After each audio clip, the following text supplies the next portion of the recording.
Okay guys and girls, I'm going to shoot a quick video of this 1946 convertible, all steel. It is an original 46 convertible.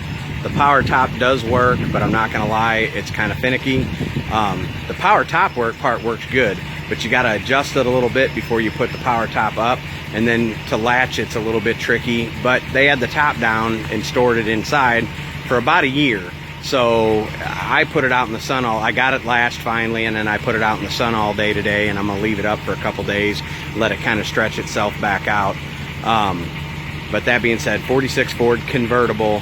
I'm gonna run some guys off right now. It's a big block Chevy motor, so if you don't like the Chevy drivetrain, run along. It's a big block Chevy 502 with a tunnel ram under the hood. The car is super cool. I had to put an alternator on it today, which I keep a chrome one wire in stop because I run into this stuff all the time. But power disc brakes. It does have a GM front subframe under it, so it does have power disc brakes. The power windows work. Both power seats work. The power top, like I said, works. All the gauges work. Tilt wheel. What is not working right now is the air conditioning, which I'm going to mess with that next. He said it worked, and one day the blower quit working. Little motor has killer oil pressure. Like I said, I just put a new alternator on it. The little clock works, tack works, blinkers work, lights, brake lights. Just a cool old custom car if you dig the old school look. A lot of custom work went into this car, a lot. You know, just a super cool car. I've always been a huge fan of these.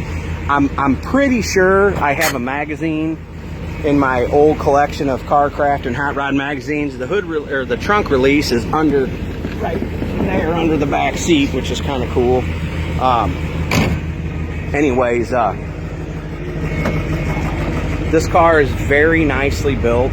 There's a sign for car shows to put out with all the info on the car. As you can see, you know, if you know old cars, you know there's a top boot for it.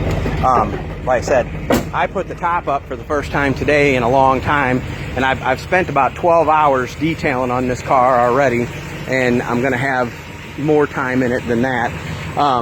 The hood actually latches, and the older gentleman that had it did not care for he was scared of the hood release because you have to put the hood release back in, and he kept thinking he was gonna forget. So he ended up putting those outside hood, latches on there, which I don't like, but the hood stays up and stays latched. So I'm going to take these off. I have an idea on how to subtly hide the holes, because I don't believe it needs them. So the driver's side wiper's hooked up on a toggle switch. I have not run on every toggle switch yet, so I don't know if the passenger's a separate one or if it's not working, but the driver's side works. That cowl scoop is actually electric. It's on a toggle switch also. The power antenna is on a toggle switch.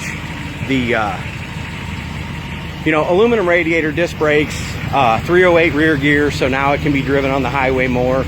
I have not touched it up. I have not waxed it. I gave it its initial wash, and it was rough. I mean, this thing was filthy from sitting in a building, and I did a pretty decent cleanup on it today, but it's not 100% yet. But just a super cool car. It's neat, and it's rare. So like I said, when this car was first built and first going to shows, I can only imagine how much it cost. And like I said, I think the 502 is cool. So and it's not so radical it can't be driven. But there you go, 1946 Ford convertible. I'll put a price in the still ad. Thanks.